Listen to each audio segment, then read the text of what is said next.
Ngayong ikatlong linggo ng Kwaresma, kasama natin si Moises tumitingin sa isang punong umaapoy pero hindi nasusunog. Ano naman ang ibig sabihin nito? Para sa akin, itong apoy ay walang iba kundi ang mismo nating Diyos tumatawag sa atin upang bigyan natin pansin ang mga salita gawa natin hindi naaayon sa kanyang mga utos na kailangan natin ituwid upang mas lalo natin maisabuhay ang ating pananampalataya.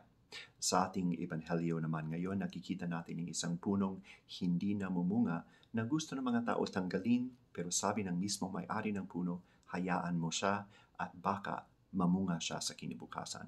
Taon-taon, binibigyan tayo ng Panginoon itong pagkakataon, pagnilayan at isipin ang ating mga buhay sa panahon ng Kwaresma kung paano natin maituwid ang ating mga landas upang magbalik-loob sa Diyos.